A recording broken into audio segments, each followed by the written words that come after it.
Halo teman-teman, selamat datang di Nyari Bahan bersama Icun. Kali ini gue bersama Maitri Anjani. Halo. Matt. Dia adalah seorang arsitek dan juga seorang ilustrator. Setidaknya itu yang gue kenal saat ini. Mungkin ada yang lain di dalamnya, kita nggak tahu. But first of all, thank you, Matt. My pleasure. Yeah. How are you? Everything's been good. It's been well. Yeah. Okay, cool. So first one, ini adalah pertanyaan yang cukup penting buat gua tahu jawabannya. Sebagai seorang arsitek, apa sih alasannya seorang arsitek tuh pakai outfit hitam-hitam? Sejujurnya, I think we're just lazy. Jadi I think karena kayak paling aman gitu loh. Sebenarnya it's not. Itu kayak subconscious gitu. Kayak gue milih barang apa, biar kalau lecek atau nggak kelihatan gue pilih hitam. Kayak this is actually a very pragmatic reason. At least from my understanding. So, tapi ya, I get why people ask that a lot. Yeah, kayak itu tuh kayak sebuah it's like dress Fenomena code. ya. Yeah. Like if you want to meet an architect, Oh my god. expected that they're going to wear black. Gue agak menyesal jadi gue pakai hitam hari ini. It is expected. I didn't think too much, so I'm sorry. Okay, I'm going to read some questions. I prepared questions. So, yeah,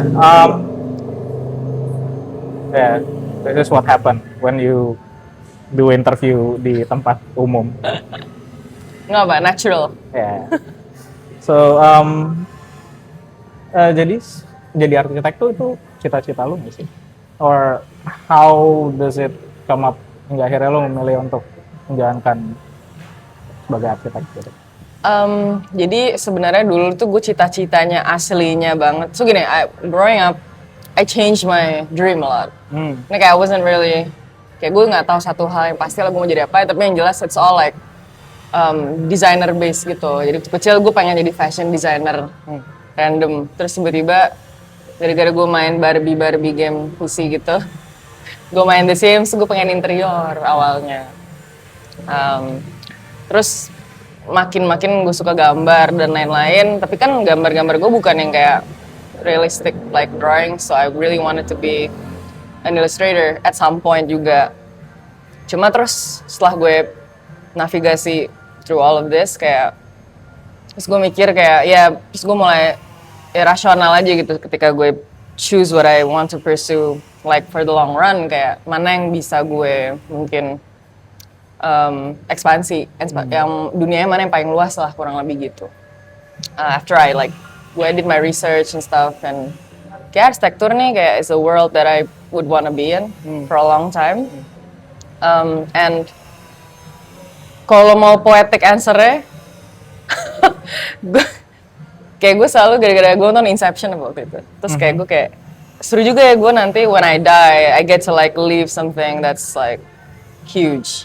Terus kayak at least people get to like walk in it. Terus kayak, well, ternyata otak dia kayak gini ya gitu. Kayak mungkin kurang lebih motivator utama itu sih. Gitu. Dan my dad is also an architect, but dia nggak pernah ngarahin gue buat jadi arsitek sih. Cuman dari kecil tuh gue emang suka diajak ke proyek, kayak memang gue tuh sering misalnya kayak gue udah familiar lah sama dunia kayak di proyek tuh kayak apa, terus kayak gue suka main-main kerikil, pasir gitu dari kecil. Gue sama adik gue sih, both of us.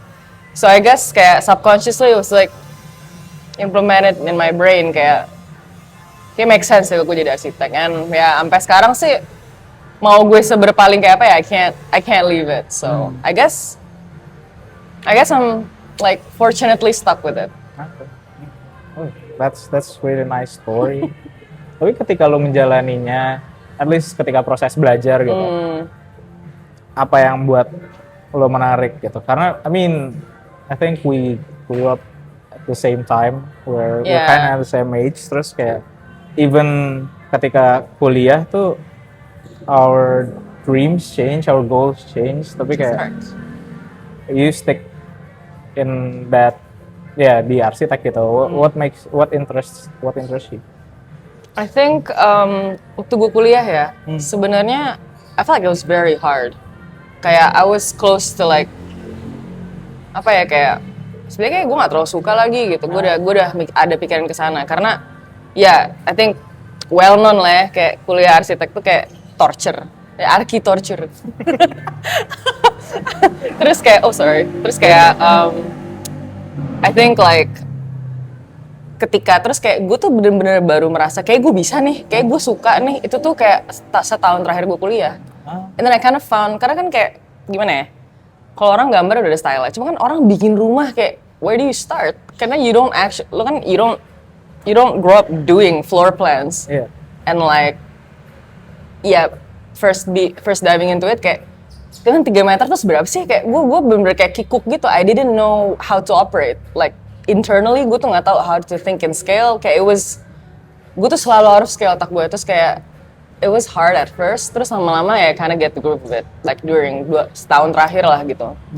Kayak oh ternyata kayak gue senangnya tuh bikinnya kayak gini, and then gue baru dapet kayak I think the rhythm of like kayak kerjaan akan kayak gini deh sistemnya. Dan kebetulan gue kuliah di Unpar kayak they're very work oriented kuliahnya, jadi kayak bener-bener yang praktek banget gitu. And when I worked, ternyata kayak gue merasa pas kerja gue kayak lebih gampang daripada pas kuliah gitu. Karena I kind of did the heavy lifting I guess di pas kuliah, and then ya paling ketika gue kerja pun gue menunggu nih momen kayak kapan ya gue, when will I hate this? Toxic, tapi nggak boleh gitu ya.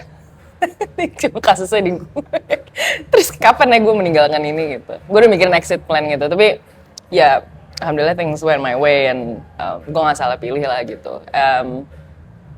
But I guess every project tuh gue kayak it's a possibility for new things. Terus kayak I feel like within my field, architects tuh kayak inventors, like we invent space dan cara like, jadi tuh bangunannya tuh kayak invention gitu, bukan instead of like bangunan gitu. Kadang gue tuh merasa ngulik di awalnya itu seru banget, jadi kayak selalu kayak ketika gue capek terus kayak gue kayak excited lagi kayak gitu. Jadi kayak gue constantly intrigued, and I guess alasan itu sih kenapa gue stay, and makin gue kesini juga as I get older, ya aspirasi dan ambisi gue makin besar. Kayak I want to make accessible architecture, not for the people who can afford it, not for people who can pay me. Kayak pengen one day gue delve into CSR projects, kayak ya akhirnya jadi lebih advance gitulah kurang lebih. But I hope that answers your question. Yeah. But yeah, although ya meskipun lo akhirnya bersenang-senang, but you got me into that architecture, and then lo melanjutkan ke architecture part 2. Yeah, Master. love torture. Yeah. Why do you think that you needed that? Or do you really need that before? Did you really need that before you choose to go there? I guess I didn't know that I did, but maybe I did.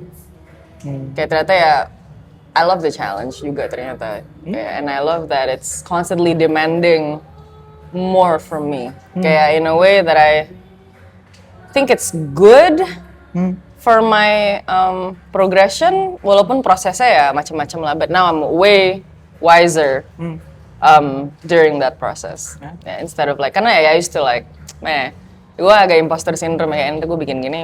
Ya itu kan every designer, I think it's every designer's issue. But yeah, I guess kayak actually owning, misalnya lo bisa pede gitu, kayak it's what helps you move forward sih, like your confidence and growth. Apakah memutuskan untuk ambil masters itu sebuah perubahan yang dari cita-cita menjadi sebuah goals? So, gue tuh dari dulu I have this pipe dream, gue pengen banget S2 di luar. Kayak, tapi I didn't really know what it meant back then. Kayak gue mau S2, kenapa gue mau S2? Terus, I was planning on taking it maybe like 6 years ago, way earlier. Terus gue mikir kerja dulu lah, just to know kind of what I'm working with. Tapi terus gue kerja, terus gue kasihkan kerja judulnya nih. And I think that happens to a lot of people. I worked for like 8 years straight. Kayak gue literally Yudisium kampus tuh gue udah kerja. Kayak I was so kayak I was so fast gitu. Cuman ya akhirnya terus kayak during tahun ke-8 gue kerja kayak I felt like I was losing the plot gitu. Kayak ini tujuannya apa sih, gue tuh pengen jadi arsitek yang kayak apa gitu. Ya ternyata ketika gue decide untuk ngambil S2 ini, gue lebih clear of what I wanted. And kind of like apa yang mau gue pelajarin, mau gue achieve. And I guess in a way, setelah gue S2 ini ternyata kayak semakin apa ya,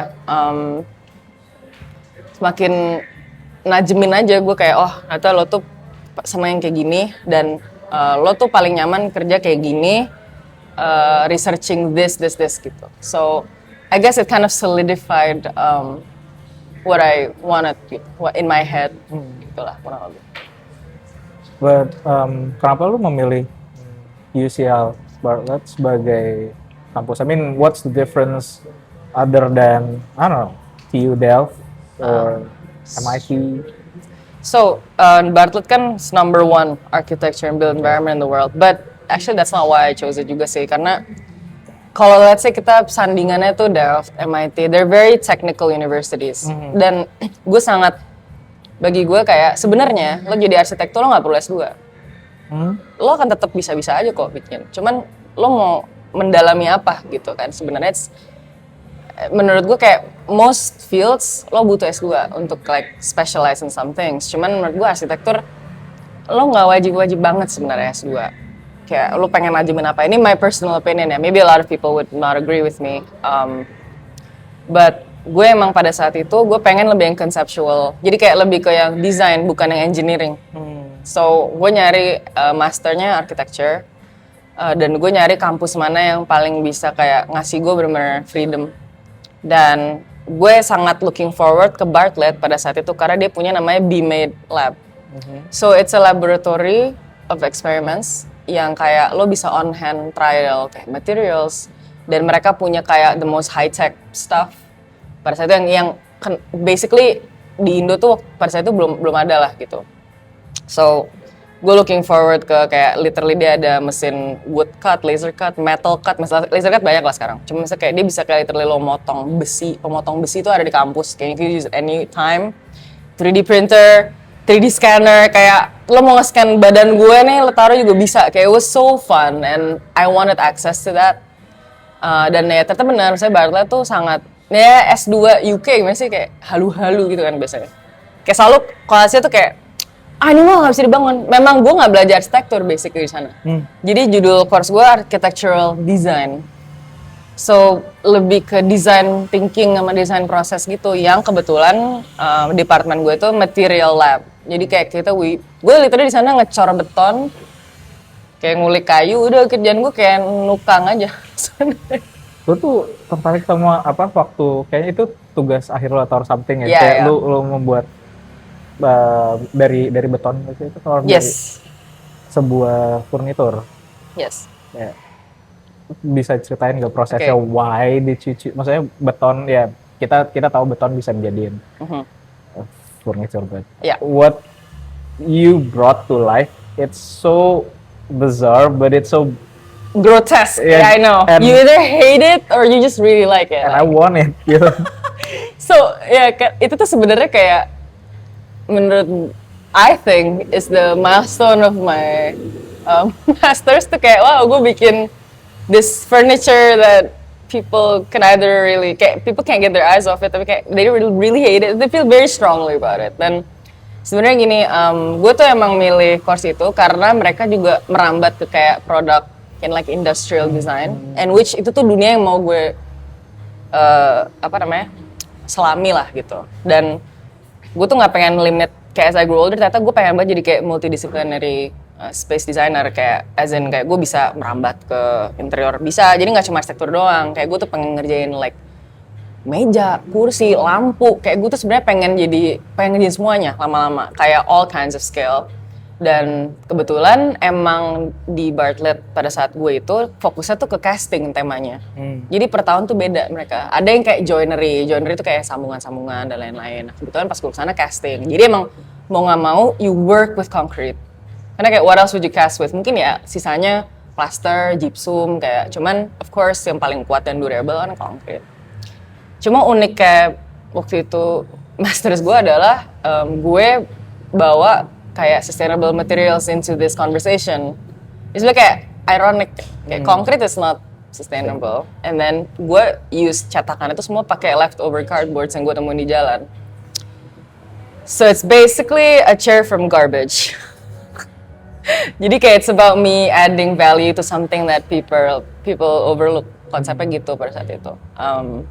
Jadi kayak waktu gue bikin kursi itu, lo nggak akan tahu tuh dari kardus. Jadi kayak tuh later on tahu bahwa literally casingnya itu siapapun lu lewat depan jamur lo bisa bikin with the right tool. So lo nggak mesti kayak beli bekisting or anything. And pada saat itu konkret yang gue pakai itu dari kayak coconut fiber.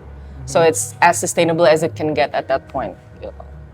Jadi cuma ya gitu waktu gue review juga dosen gue kayak it's like a Frankenstein of like a chair gitu. Terus ya mereka ini sih kayak it created controversies yang mereka juga kayak gue nggak tahu gue suka atau enggak. And I was okay, I was glad with that. Kayak ya bagus, if it disturbs you then good.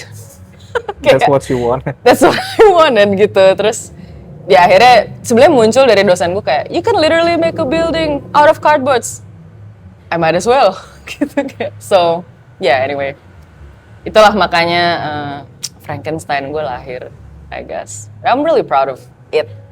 Him, her, whatever they. And then what happened to your masterpiece? So itu kan it weighs 75 kilograms ya. Jadi kayak itu kayak literally seberat kita mesti berempat ngangkat kursi itu. And it was made in the basement. So you had to carry it with a trolley. Terus kayak pada saat itu kita semua ini apa kayak ya abroad tinggalnya kan nggak mungkin. Terus dosen gue beli dari kita akhirnya. Oke. I could have easily kata gini, you could easily taruh di museum kayak Miami, you sell it for 10K ini bisa. Gitu. Cuman ya, gue aja taruh di.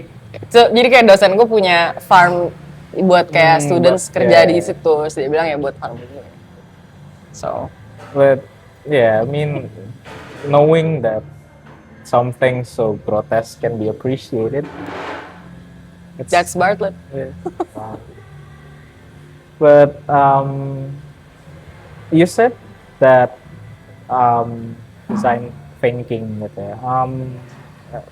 Sebelumnya. Why do you think mungkin kita explore dulu. What is a design thinking anyway? In my knowledge gitu kayak ketika gue mengenal dunia desain, ketika gue mengenal arsitek gitu, orang yang bilang ke gue tuh senior gue waktu di media dulu kayak what we do and what they do is basically a problem solver. We solve their problems gitu. Is it interconnected with that kind of design thinking or what? Short answer, yes. I think ya selalu desainer itu kan there's problems yang akhirnya kita answer dengan kreativitas kita gitu kan sebenarnya ya all in all begitu. But now I think it's shifted. Like itu sekarang kayak designer tuh nggak selalu tugas satu-satunya itu nggak cuma solve problems gitu. Kita create a better condition for something yang tadi mungkin gue gak ada masalah sih dengan ini, but I can make it better. Kayak sebenarnya kan sekarang, designer range-nya juga spektrumnya bisa sampai sana. And I think the term design thinking, betul, it has a lot to do with problem solving. And also it has a way of me changing the way you think about something. Okay. Yeah, so I think that's like, mungkin itu definisi yang mau gue ambil sih. And that's why you create that Frankenstein. Yeah, like you don't need a cardboard chair, honestly. I'm not solving anything. But I am making something that makes you rethink of what you know of something, gitu loh. Kayak, I think, that's the kind of, karena I think designers can't be boring. We have to keep, harus playful lah. I think designers has to be fun. They have to like, jangan serius-serius amat lah, gitu kan. Dan I think kayak gue 6 tahun lalu mungkin gue gak bisa ngomong gini ya. Cuman sekarang I can confidently say that designing is fun, it's important, dan itu tugas yang sangat serius. Cuman pendekatan gue mungkin sekarang kayak I'm more playful around like the thought of it gitu. You grew so much from this profession and everything that you do, everything you experimented with. And apakah itu juga yang lo pelajari? Maksudnya, it's not really but is that one of the things that you've learned from Hadiprana, or what did you learn from it? Karena kita tahu Hadiprana kan sebuah kantor arsitek yang established. Yeah. Everyone ketika tahu nama Hadiprana, it's premium and stuff like Premium. that. Oh, what did you learn from that? How Hadiprana shaped you to be a better architect that you are today? Honestly, I owe a lot to the office. Terlepas dari ini, pertama mungkin gue belajar banyak banget ya di Hadiprana in many aspects. Like it's an office with like 200 people. So gue tadinya kayak sangat pemalu dan introvert dan ya segala that comes with it. And then mereka tuh kayak sort of like family oriented like workspace yang kayak akhirnya literally ngajarin gue semuanya tuh satu-satu gitu. And I think kan Hadiprana, as you said, is established. Dia design language tuh langgamnya tuh udah ada. Yeah. All I had to do was fit myself in there gitu. Banyak kayak design principles yang gue pelajarin di Hadiprana gitu. Misalnya kayak sekarang lo kalau lihat bidang 6 meter, kalau Hadiprana tuh they would do it this way. Yeah. They would do it that way. Itu kayak otomatis gitu. And I think, of course gue belajar how to cultivate space. Kayak gue nggak cuma ketika gue bikin arsitekturnya, gue langsung mikirin interiornya sekarang. Kayak tadi itu gue kayak it's separate, it's like divorced gitu. Sekarang kayak berarti gue mesti kayak detail-detail dari gue ngomongin meter kayak milimeternya pun gue sekarang hyper aware gitu karena Hadiprana kan detailnya banyak kayak. Jadi kayak gue belajar micro manage my brain untuk kayak berarti kayak gue langsung mikirin dalamnya. Itu menurut gue it's very inexpensive knowledge, I think. And also gue tuh nggak familiar sama langgam yang vernakular seperti Hadiprana ya, kan kayak semuanya kayak it feels like Indonesian. Nah itu gue kayak terus I've learned like gue suka juga kayak gini, ternyata kayak Indonesia banget kayak gini, kayak gue kayak kind of mendekatkan diri gue dengan kayak roots Indonesian tropical design tuh kayak apa, karena I was so kayak tadi gue tuh kayak modern kayak gitu ya, ternyata gue sukanya gitu kayak kind of like ground down. Cuman memang karena the office kan memang prioritizes very like expensive projects like karena memang high end kan kelasnya gitu. So I kind of learned how to think in that headspace gitu. Dan terlepas dari itu mentor-mentor gue, I have like superb mentors that literally kayak you can ask them anything and they're willing to help you and answer you anytime. Dan menurut gue it's a very like good thing to have in a workspace. Cuman terus ya kenapa gue pengen S2 belajar material salah, karena gue merasa gue pengen lebih on hand aja di craftsmanship-nya gitu. Karena sebenarnya di Hadiprana juga gue kenapa pengen mikirin craftsmanship, karena in the office we had an artwork department that gue tuh nggak pernah involve sama prosesnya. Jadi kayak gue agak pengen, itu kind of salah satu motivator juga, kayak gue pengen lo ngerti kayak what they're doing dan gue bisa lebih ya on hand aja sih pada dasarnya gitu. Itu sih tadi kayak you need to sebagai arsitek lo akhirnya terbuka tidak cuma meter tapi milimeter, like it's also something that first time I understand. Waktu itu dulu pernah wawancara Pak Farid. Oh iya. Yeah. Oh really? Yeah, buat media. Oh cool. I went to your office like that. How did I not know this? Because it was, I don't know, it was early in the morning and I don't know what. I probably wasn't in the office. Probably. In the morning. It's 2018 gitu. Terus. Gue baru masuk sih. I was new. Okay.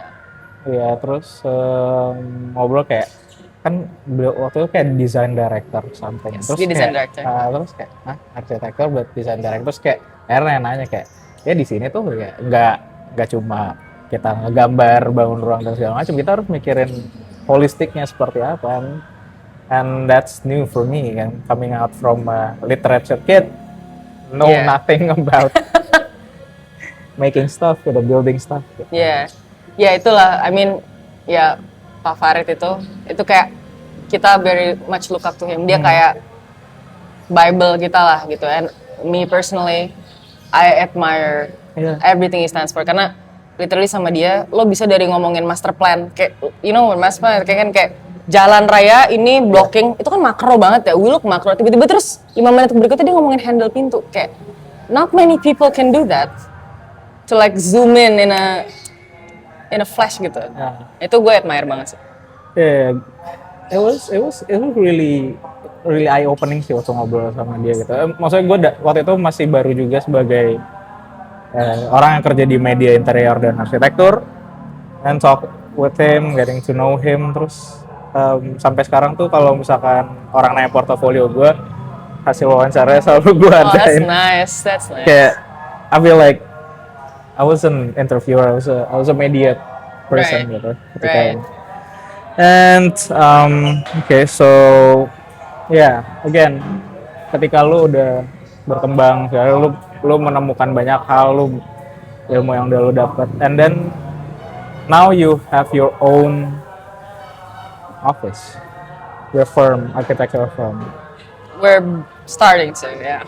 Yeah, but you already, it's in your hand already. It's not in Again, gue tuh kayak sangat hati-hati dengan kayak I'm afraid of jinxing it, like in a way. But yeah, I am. I mean, if it's yours, if you basically create it, then it's yours.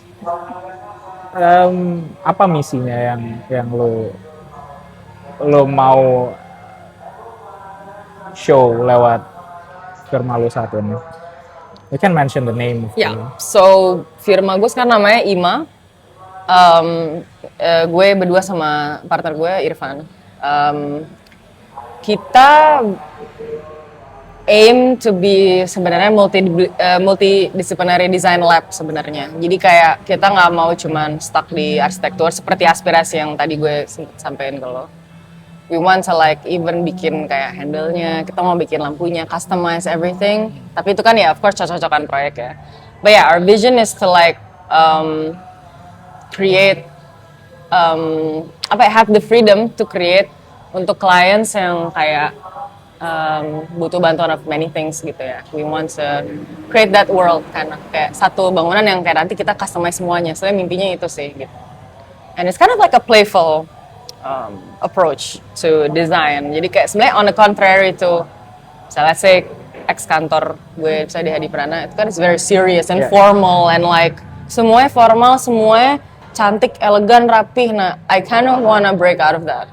Karena I want to navigate juga karena sekarang kan project kita beda dengan misalnya let's say tadinya gue udah di Prana ngerjain 2000 meter persegi gitu. Sekarang kayak I work with 60. And itu juga jauh banget. Mindset shift kan, maksudnya kayak itu tuh beda kayak anjir tadi I have this canvas, I have this constraint dan ternyata setelah gue coba berpraktek in my firm, I love the constraint. Kayak gue justru suka banget kayak oh berarti kecil, it's like so many problems, that means there's so many ways to deal with it gitu. And untungnya ya partner gue sama gue, kita sama lah kayak tektokan bolanya tuh kayak sama, and alhamdulillah the clients that we have juga kasih kita that kind of ngerti, saya kayak sama align gitu. Kemarin ya ngerjain rumahnya Fatia, dia juga trust gue completely lah gitu, and kind of glad that if that's what we can bring, I think. But yeah, our vision sekarang sih kita mostly ngerjain residential, rumah-rumah gitu lah ya. Coba ya, hope one day grow into like public spaces, commercial, and like being able to do more aja sih and evolve. Gue penasaran how an architect deal with their clients gitu. Karena dia apalagi rumah gitu kan, clients have their own money and I want this house to be like this. It's my house. It's my house. It's so personal. It's my baby. Yeah. I need to dress it the way I want it. But then lingkungan matters. Iklim di Indonesia matters gitu, kayak how you make sure that mengawinin dua ide yang berbeda. So memang ngedesain rumah tuh nggak bisa disamain sama lo desain apapun yang lain. It's a very personal space kan sebenarnya. Dan orang mau A di minggu itu, minggu berikutnya dia jalan ke Jepang, they can want something completely different. Kayak cuma ujung-ujungnya you're designing a home gitu kan. And I think how do I deal with clients is to get really personal with them. Karena mereka akan, jadi the first thing I always ask is like, rutinitas lo hari, coba just tell me dari lo bangun sampai lo tidur, what do you do? Dan lo akan tahu tuh kayak, oh ini orang spend 60% of their time in the living room. Atau kayak this person cooks a lot, so they need like a better kitchen. Itu kan comes without saying ya gitu. And you kind of, when you're designing a house, you're kind of knowing better about the person. Jadi kayak, I find it to be a very intimate process. Baru tetek bengek yang kayak iklim, lalala, itu tuh kayak gue secondary lah ya gitu. Belum lagi dia kadang, aku suka style klasik, but they don't know apakah akan klasik terus. Kayak sometimes when kita ngomongin, let's say kita ketemu klien tuh kayak 2 minggu sekali gitu. We meet them quite a lot of time gitu. Dan they expect us to be the smartest person in the room. Mereka literally akan kayak, gimana gue ikut lo? Gimana ya enaknya? And they will ask you about anything kayak, pompanya gimana ya? Ini gimana? Every worry, lo akan jadi human journal mereka literally. Sampai tuh rumah jadi. And rumah jadi tuh kayak 18 bulan ya, let's say. That's like, design proses tuh 3 bulan sendiri.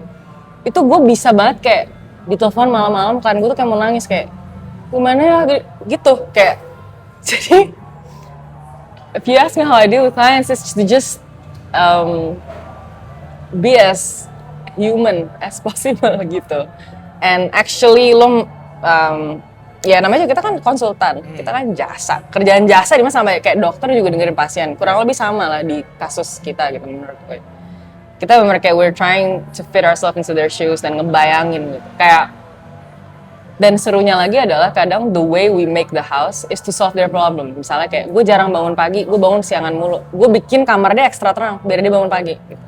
So it's kind of also interesting how I like, ya kita sebagai arsitek, in my case gue gitu bisa shape habit mereka gitu. Dan they trust us with that gitu. And I think it's a very sakral lah gitu. Dan ya udah mereka udah trust kita. Gue mau sebisa mungkin gue deliver and gue provide terbaik lah buat dia gitu, kayak gue se-care itu gitu. Yeah, I didn't know that. Yeah, here's an architect or maybe some architect out in the world tuh kayak, yeah, they really care into the personal stuff gitu. Even ya tadi orangnya susah bangun pagi, dia bikin kamarnya seterang mungkin kayak, ya juga sih. Kayak ya bener sih gitu kayak, but yeah, people with their own money and with their own taste kadang ya something. At least we try, give some perspective. Yeah, and some clients juga, I have this money, and then gue alokasi kemana? Kan juga mereka kayak, gue mending spend di mana ya? Kayak budget gue segini, and they come very honest and transparent with you. Like, gue budget segini. Gue cuma tahu gue mau ini. Kayak priorities dia kan nggak ada, and that's where I come in and like kind of restructure their priorities. Dan itu ya what I bare minimum gue adalah itu gitu loh. Gue sangat kayak ya udah berarti lo spend di sini aja, you don't spend this much. Jadi kayak terus gue jadi financial advisor juga. Jadi kayak architecture tuh luas banget menurut gue. You have to know like more than 1 or 2 things. Literally designing is just a small portion of it.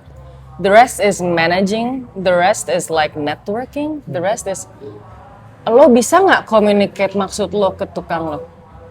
Gitu loh, with the educational gap dan ya maksudnya experience gap, dia sangat really high di side. Gue nggak tahu apa-apa, tapi secara konsep gue ngerti, dia nggak ngerti big picture. How do you bridge that? Jadi kayak kita mostly 90% of the work is bridging A dan B gitu. Kayak, dan menurut gue itu ya it's very demanding job, I think. Yeah, and it's everything that you said itu nggak didapatkan kan di sekolahan. Exactly. You just have to do it by yourself. It's literally just winging it, the job. And I wanna ask, I don't know if it's a dangerous question. Yeah, Pertanyaan yang cukup polarizing, I don't know, but gue tuh jarang banget melihat arsitek perempuan di dunia ini. I mean, like, yeah, we know Zaha Hadid, and who else other than that? Still dari rumah saya untuk awam ya, even in the scale of star architect gitu. But do you think as of now, ketika lo menjalaninya dan lo punya firma, and so you've networked enough with people gitu, do you think the representation is already balanced, close to that? I would say it's more balanced than it did like 20 years 10 years ago. Karena sekarang pun ada ikatan dengan ibu arsitek. So it's for arsitek perempuan. Di Hadi Pranana prinsipal gue cewek. Yeah. So I think in some practices it's doing way better than before. Although I think mayoritas tetap cowok sih sekarang. Yeah. Dan biasanya ceweknya terus interior gitu kan. Kayak usually dinamikanya seperti itu. But partly kenapa gue jadi arsitek, dulu bokap gue ngomong, gue inget banget kan bokap gue arsitek ya tadi. Dia tuh ngomong, Kak, lu mesti buktiin lu tuh arsitek cewek yang jago banget. Lu harus nyampe sana. Dan gue nggak bisa bilang gue di sana sih sekarang, cuman I'm doing the best that I can with what I have. Tapi itu goal gue juga, salah satunya adalah gue nggak pengen ketika di-compare sama let's say male architect ya kan, of course kamu banyak star architect Indonesia pun sekarang masih banyak laki-laki kan, walaupun perempuan pun banyak gitu sekarang. Dan all the great designers that I know tuh cewek juga sih, banyak gitu. But yeah, I think if you're asking me mayoritasnya gimana, mayoritasnya memang mungkin masih banyakan laki-laki gitu, star architect-nya juga. But I think it is evolving to a better direction.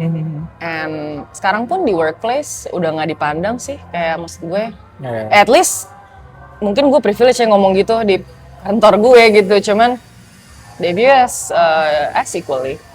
Dan ya, I think sekarang di proyek pun, misalnya klien gitu, gue arsitek cewek, biasanya cewek nih gitu, ya mereka oke aja main. So I think that's the most important part, right? To not be frowned upon or. Yeah. Because I in my head gitu, kayak I always see architect, chef, perhaps engineer itu tuh kayak it's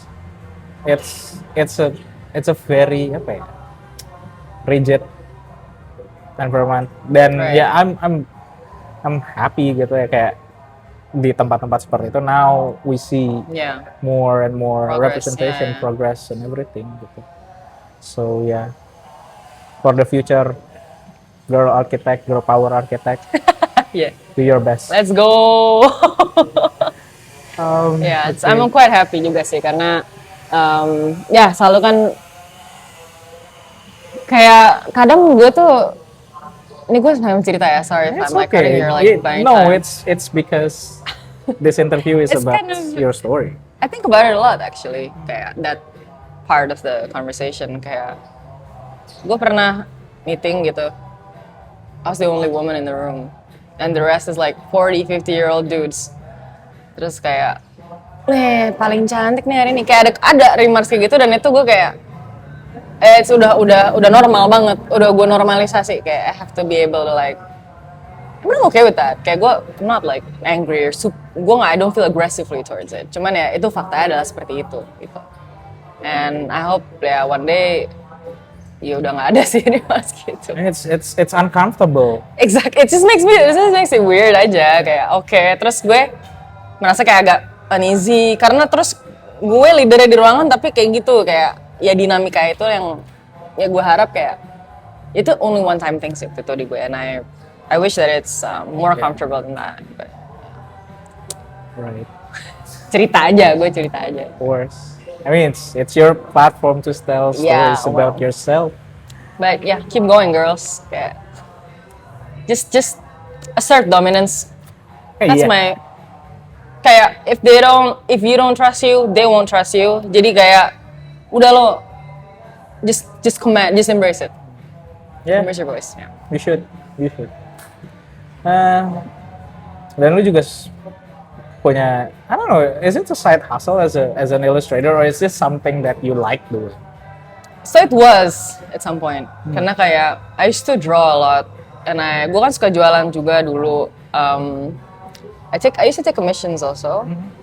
Cuma terus kayak I think the past 5 years, I got so into architecture, persenan arsitektur. Misalnya fokus gue ke arsitektur tuh lebih besar bobotnya belakangan.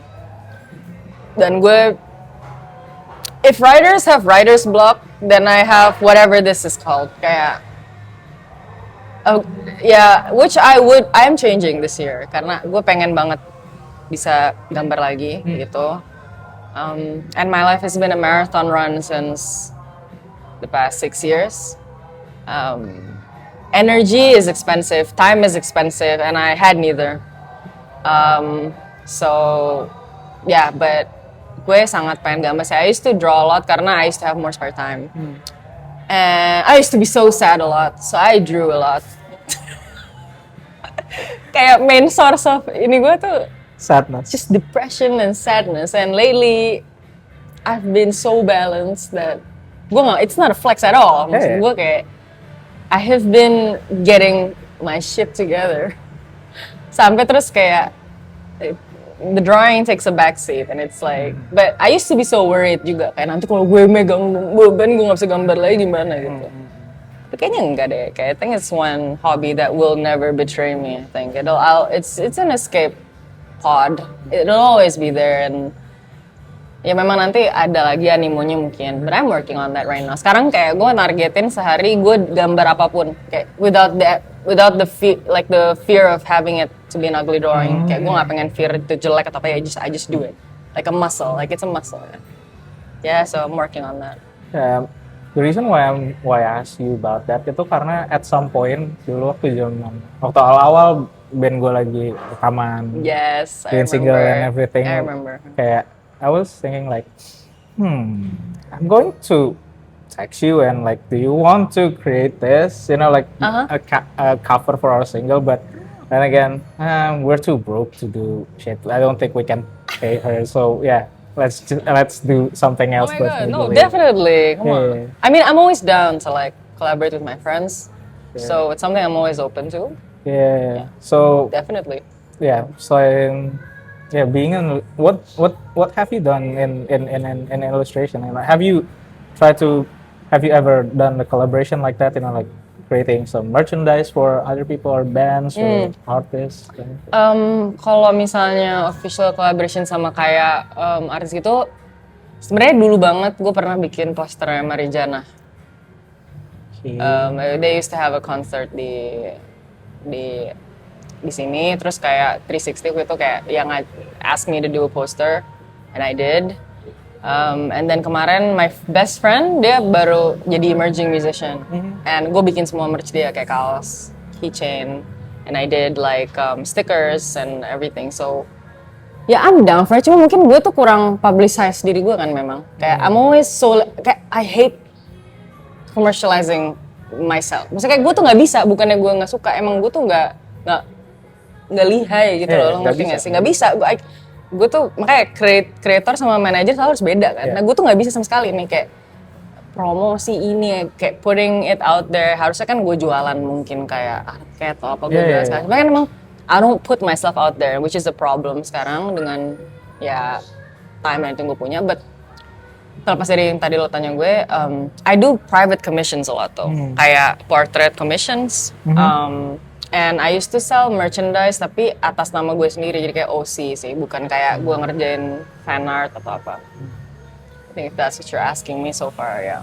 Yeah, karena you have your own style, perlanggam. Do I? Karena maksudnya kayak ya mungkin karena gue terpapar juga dengan what you did, and I was like, I think it's good for horoscope, but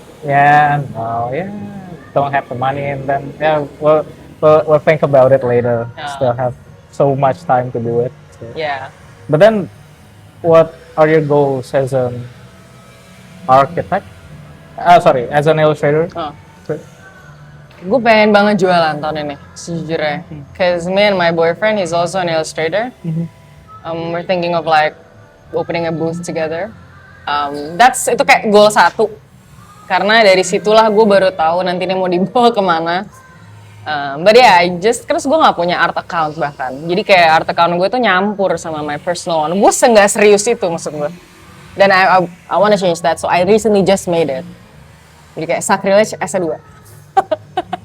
But literally baru itu doang. Kayak the only step I took. But yeah, I've been so out of it lately dan gue kangen banget do drawing stuff and Looking forward to it. thank you, it means a lot though. So, as an architect, what's next? As an architect, gue akan make my firm bigger, to be honest. Gue pengen bisa sampai tim gue nambah and projects terlepas dari, ya seiring dengan projects gue nambah. But I really wanna make more stuff dengan gaya gue sendiri sekarang. Karena gue selama ini kan selalu di bawah institusi lain. I really looking forward to making stuff atas ya cerminan dari gue as a designer dan gue secara pribadi. And yeah, I just really wanna have more opportunities. Tadi kayak gue tuh sempet ya kayak gue dulu collab sama Andino ya, bikin rumah baca dan nobody knew about it. So, ya gue dulu ke desa Langgong Sari. Ke Terus kita tempatnya collab, ya desa Langgong Sari itu. Literally gue bikin rumah baca di situ. Oh.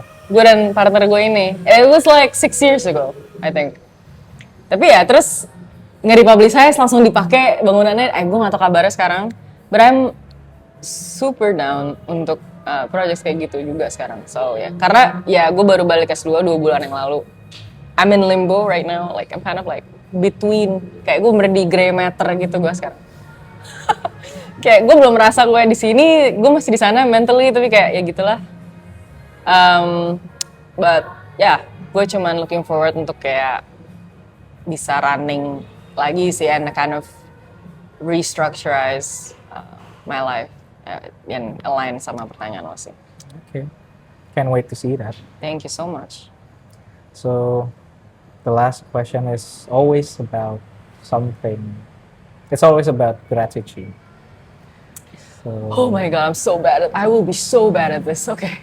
I don't know. It's just like akhir-akhir ini apa aja yang membuat lo merasa syukur akan hidup lo. Oh my god, It can be anything. there's a lot though. Gue bersyukur gue sehat pertama. Karena dengan segala macam berita yang gue terima, kayak health is a very fragile thing. Kedua, I'm so grateful that terlepas dari accomplishments gue S2 dan lain-lain, kayak I'm grateful that support system gue is always there throughout the time. And I'm grateful untuk keluarga gue terlebih besarnya, kayak lately more than usual, karena ya they gave me the freedom to do anything that I want and be here di titik ini. And I'm just grateful that I'm able to be more of myself this year. Dan that I have good friends and good, like literally companions lah in my life. I think that's the biggest takeaway, kayak bukan great accomplishment, itu bener kayak hal-hal sehari-hari yang gue suka overlook gitu. Yeah. I think itu sih. That's not a good answer, right? It's a great answer. It comes from your heart. Probably. Okay, it's not flashy it's just literally I'm grateful for my family and friends. That's great. That's a great answer. So, Yeah. thank you, Matt, for your time, for Thank your you story. for inviting me. Let's see. Let's see. Maybe next we can tell more about story and I don't know. No, we'll do. Next year, 5 years. I don't That'll know. be different. Hello, Billie Eilish.